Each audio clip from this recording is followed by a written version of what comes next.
Formant l'opposition officielle.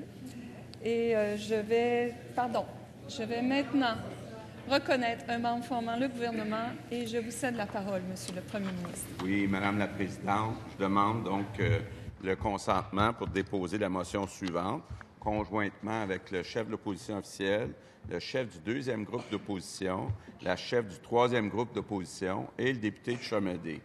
Que l'Assemblée nationale félicite les finalistes de la 16e cérémonie de remise des prix reconnaissance du Forum des jeunes de la fonction publique québécoise.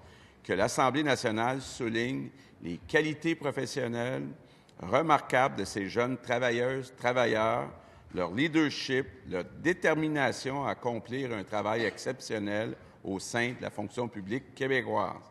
Que l'Assemblée nationale salue la contribution de tous les gestionnaires qui encouragent cette jeunesse à développer leurs talents et à contribuer à bâtir le Québec de demain. Bravo.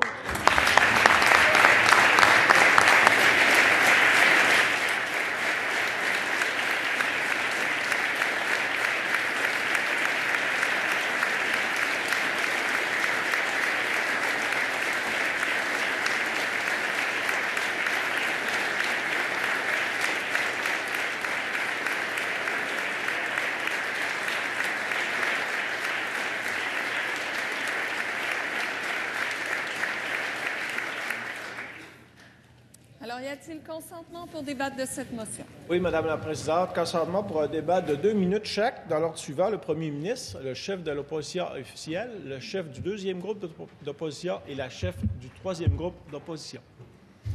Alors, je vous remercie. Alors, Monsieur le Premier ministre, la parole est à vous. Oui, Madame la Présidente, ça me fait tellement plaisir de saluer, d'abord parce qu'ils sont dans nos tribunes, les finalistes du prix, donc, de la 16e édition des prix de reconnaissance du Forum des jeunes de la fonction publique. On ne le dira jamais assez.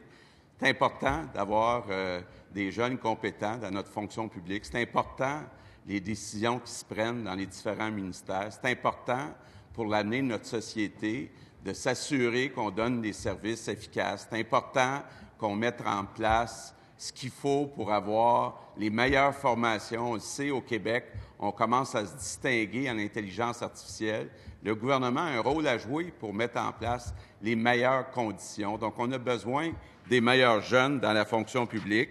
Et je veux féliciter les gens du Forum, donc la présidente, Mme Pépin, le conseil d'administration qui organise ce concours. On a 3 900 membres au Forum Jeunesse. Ça m'est arrivé au cours des dernières années d'aller passer une soirée et je peux vous dire que les questions sont plus difficiles qu'ici en fin de soirée à répondre. Mais ce sont des discussions passionnantes. J'invite d'ailleurs tous les membres de l'Assemblée nationale, quand vous avez des invitations, d'aller échanger avec les jeunes. Notre avenir dépend des jeunes. On fait de la politique pour les jeunes et donc, je veux en profiter pour saluer, féliciter non seulement les gagnants-gagnantes, mais tous les finalistes. Je pense que c'est une occasion de vous donner une bonne tape dans le dos puis vous dire on est chanceux de vous avoir. Merci beaucoup.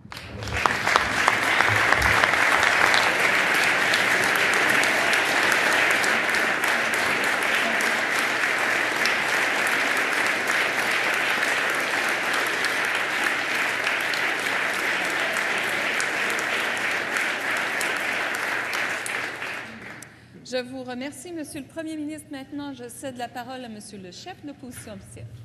Merci beaucoup, Madame la Présidente. Je salue à mon tour les finalistes qui sont dans les tribunes aujourd'hui. Je tiens encore une fois à saluer leur implication au sein de la fonction publique québécoise. Dans une équipe, évidemment, ça prend toujours un équilibre entre la jeunesse et l'expérience. Les jeunes arrivent avec des idées nouvelles, leur désir de faire les choses autrement, ce qui pousse les plus âgés à sortir de leur zone de confort. L'expérience des vétérans entraîne également une réflexion sur certains éléments auxquels la jeunesse n'avait peut-être pas songé. Tout au long donc de ma carrière, tant dans le milieu des affaires qu'en politique, j'ai eu des mentors dont les conseils ont été très judicieux. Mais encore une fois, dans une organisation, c'est la complémentarité entre la jeunesse et, évidemment, les moins jeunes qui est essentielle. Je suis donc fier de voir cette relève ici parmi nous motivée, déterminée à évoluer dans cette fonction publique. Je rappelle encore une fois que c'est important d'aimer ce qu'on fait. J'ai toujours été impressionné par le sens du devoir de plusieurs, leur professionnalisme, leur rigueur, leur capacité à trouver des solutions à n'importe quel problème. Il y a, en général, et de façon importante, beaucoup de créativité dans notre relève, surtout actuellement, dans un monde dont les technologies avancent à si grands pas.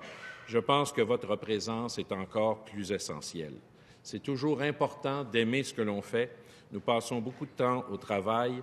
C'est important également d'avoir ce sentiment d'accomplissement. Et sans vouloir faire de la politique, notre formation politique depuis fort longtemps a compris l'importance de la jeunesse, puisque nous avons une commission jeunesse qui est très influente déjà au sein de notre formation.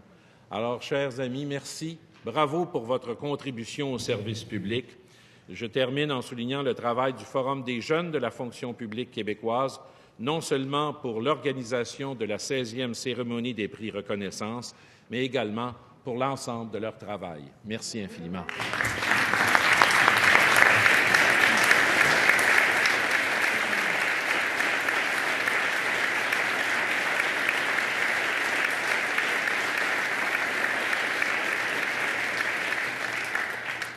Je vous remercie, Monsieur le chef d'opposition officielle. Maintenant, je reconnais Monsieur le chef du deuxième groupe d'opposition. Merci, Madame la Présidente. Dans tous les domaines, la relève, c'est primordial. Mais peut-être encore davantage dans la fonction publique, car c'est là que réside la force vive de l'État du Québec. Chaque jour, des milliers d'hommes et de femmes dévoués rendent d'importants services aux citoyens du Québec, surtout lors d'événements les plus significatifs de leur vie. Ces gestes sont bien plus qu'administratifs, ils sont humains, tout simplement. Et ils doivent être soulignés, valorisés. Aujourd'hui, vous êtes parmi nous puisque vos pairs ont reconnu vos qualités et votre valeur. C'est important, parce que vous incarnez l'esprit du service public, l'engagement, l'excellence et la vision. Toutes et tous, vous êtes promis à un brillant avenir. Nous sommes fiers de vous. Il ne nous reste qu'à espérer que vous allez continuer de mettre vos talents au service de notre collectivité. Chose certaine, la fonction publique a de très intéressants défis à vous proposer, quel que soit votre domaine de prédilection. Au nom de mes collègues du Parti québécois, je veux vous témoigner ma reconnaissance, mon respect, mon estime. Nous voulons souligner votre travail, nous voulons vous supporter dans les défis et aussi vous protéger lorsque c'est nécessaire. Félicitations pour votre nomination et merci pour tout le travail accompli. Nous sommes tellement fiers de vous, tellement fiers de l'État du Québec. Merci, Madame la Présidente.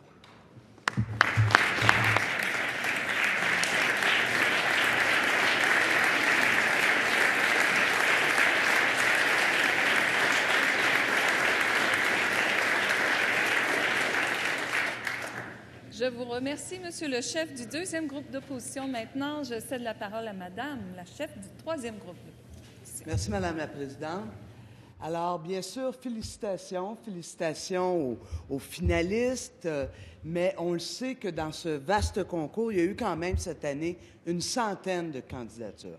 Alors, ça témoigne de la vitalité de notre jeune fonction publique, des jeunes qui, dans le fond, font pas l'avenir, ils font le présent. Vous êtes là, vous faites le présent, bien sûr, main dans la main avec vos collègues de travail, et ce service à la population, ce service à la communauté, ce service à notre État québécois, à notre pays, il est tellement important. Et lorsque je vous vois aujourd'hui dans les estrades, je suis fier de vivre dans notre démocratie. Je suis fier de vivre dans un endroit où on est fier de notre fonction publique et ce n'est pas seulement une charge, un poids économique pour l'État, mais bien des gens qui s'occupent de nos forêts, qui font le service à la population, qui répondaient des fois, à résoudre la quadrature du cercle. Parce que la démocratie, c'est pas facile, c'est pas simple. D'ailleurs, je suis très heureuse de voir que notre premier ministre a déposé cette motion. Heureuse parce que j'ai malheureusement parfois entendu que c'était une charge économique, qu'on avait peut-être même 5 000 postes de trop. Bien, ça, c'est votre avenir. Puis nous, bien, on y tient à votre avenir. Parce que l'État, c'est sa relation directe, sa capacité d'être en relation directe avec la population, à protéger notre bien commun et, bien sûr, les 21, et on voit beaucoup 21 finalistes, vous comprenez, c'est important, mais c'est surtout les près de 4000 membres de ce forum-là qui sont importants. Je termine juste en félicitant le forum parce que, vous savez, c'est un lieu délibératif. Je ne savais pas qu'on pouvait y aller. Je vais y aller, Monsieur le Premier ministre. C'est un lieu délibératif où, dans le fond, vous agissez aussi comme citoyen qui avait une tête sur les épaules puis qui est prête à débattre de vos idées. Bravo. Merci d'être là.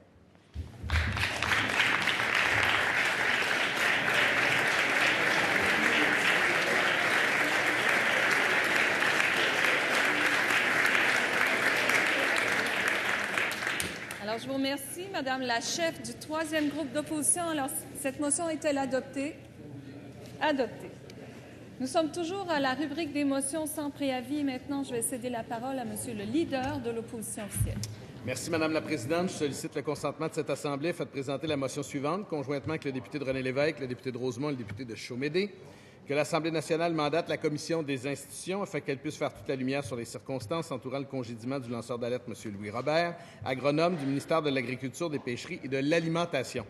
Qu'à cette fin, la Commission tienne des consultations particulières et entende dans les plus brefs délais M. Louis Robert, agronome, M. Marc Dion, sous-ministre, M. Alain Fournier, directeur général du développement régional, le ministre de l'Agriculture, des Pêcheries et de l'Alimentation, ainsi que toute personne que les membres de la Commission pourraient juger nécessaire de convoquer.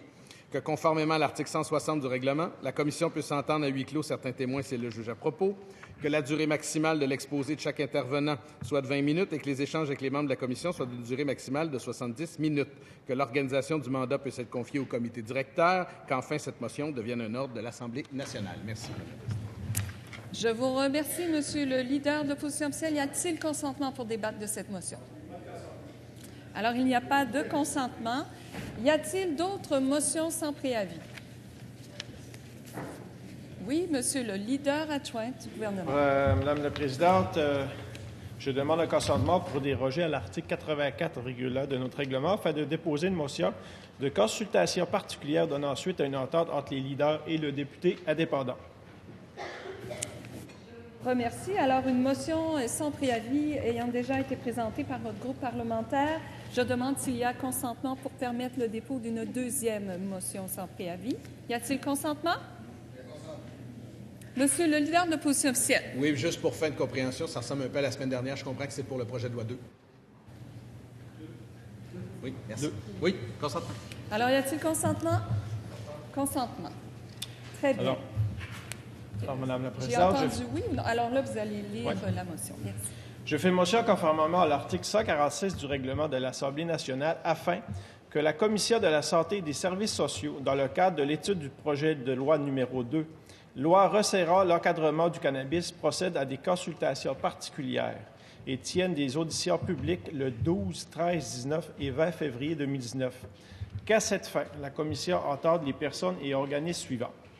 Alors, on part. L'Association des neurologues du Québec, l'Association des spécialistes en médecine d'urgence du Québec, Gabriela Gobi, médecin, professeur unité de psychiatrie neurobiologique, département de psychiatrie, Université McGill, l'Association des policières et policiers provinciaux du Québec, le Conseil québécois sur le tabac et la santé, la Fédération des comités de parents du Québec, la Fédération des médecins omnipraticiens du Québec, l'Institut national de santé publique du Québec, l'Association québécoise des programmes pour premiers épisodes psychotiques, la Société canadienne du cancer, l'Association des médecins psychiatres du Québec, la Fédération des médecins spécialistes, l'Assemblée des Premières Nations du Québec et du Labrador, la Table de concertation des forums jeunesse régionaux du Québec, le Mouvement santé mentale du Québec, Mme Émilie Dansereau-Trahan, porte-parole de l'Association pour la santé publique du Québec, conjointement avec Mme Monique Lalande, agent de planification du programme et de recherche en santé publique, M. Bastien Quirion, professeur agrégé, département de criminologie, Université d'Ottawa, et Serge Brochu, professeur émérite, École de criminologie, Université de Montréal. La Ville de Montréal, l'Union des municipalités du Québec, la Fédération québécoise des municipalités, Dr Julie Loslier, au nom des directeurs de la santé publique, Corporation des propriétaires immobiliers du Québec, Société québécoise du cannabis et l'Union étudiante du Québec. Qu'une période de 15 minutes soit prévue pour les remarques préliminaires réparties de la manière suivante. 7 minutes 30 pour le groupe parlementaire formant le gouvernement, 5 minutes à l'opposition officielle, 1 minute 15 au deuxième groupe d'opposition et 1 minute 15 au troisième groupe d'opposition. Que la durée maximale de l'exposé de chaque organisme soit de 10 minutes et l'échange avec les membres de la commission soit d'une durée maximale de 35 minutes, partagé ainsi 17 minutes 30 pour le groupe parlementaire formant le gouvernement, 11 minutes 40 pour l'opposition officielle, 2 minutes 55 pour le deuxième groupe d'opposition et 2 minutes 55 pour le troisième groupe d'opposition. Enfin, que le ministre délégué à la Santé et aux services sociaux soit membre de ladite commission pour la durée du mandat. Je vous remercie, Monsieur le leader adjoint. Alors, y a-t-il consentement pour débattre de cette motion? Monsieur le leader de l'opposition officielle. Oui, Madame la Présidente, nous allons consentir à adopter cette motion. Je veux souligner qu'il y a eu effectivement échange entre les différents cabinets et j'ai moi-même participé à cet échange avec le leader du gouvernement.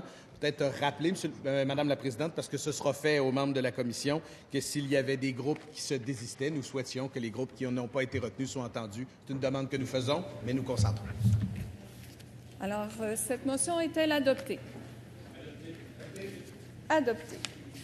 Nous en sommes maintenant à la rubrique des avis touchant les travaux des commissions et je vous avise que la Commission de l'administration publique se réunira en séance de travail aujourd'hui, après les affaires courantes, jusqu'à 13 heures, à la salle des premiers ministres de l'édifice Pamphile-Lemay, afin d'informer les membres sur les activités et le fonctionnement de la Commission et d'organiser ses travaux.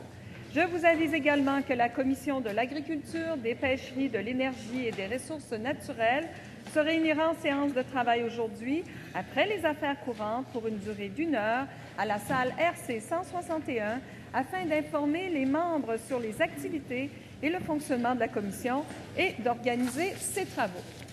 Nous en sommes maintenant à la rubrique des renseignements sur les travaux de l'Assemblée.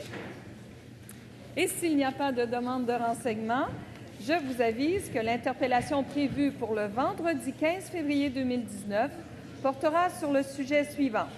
La demande irresponsable du président du Conseil du Trésor de compression budgétaire pour financer les promesses électorales du gouvernement caquiste alors qu'il y a d'importants surplus budgétaires. Monsieur le député de Lapinière s'adressera alors à Monsieur le ministre responsable de l'administration gouvernementale et président du Conseil du Trésor. La période des affaires courantes étant terminée, nous allons maintenant passer aux affaires du jour. Et je vais céder la parole à Monsieur le leader adjoint du gouvernement. Oui, alors, Madame la Présidente, je constate qu'il n'y a pas 30 minutes qui se sont écoulées après la période de questions. Alors, je demande de suspendre quelques instants dans le but si l'opposition officielle veut faire des demandes d'audition. Merci. Alors, c'est très bien. Nous allons suspendre nos travaux jusqu'à 11h29.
Alors, nous allons reprendre nos travaux et je vous avise que la présidence n'a reçu aucune demande de débat de fin de séance. Alors, je vais recéder la parole à Monsieur le leader adjoint du gouvernement. Oui, alors merci, Madame la Présidente. Alors, je fais la motion pour ajourner nos travaux au 12 février 2019, 13h40, et je souhaite un bon retour à tous les députés. Alors, c'est très bien. Est-ce que cette motion est adoptée? Adoptée. Alors, j'ajourne nos travaux au mardi 12 février à 13h40. Bon week-end et retour dans vos comtés.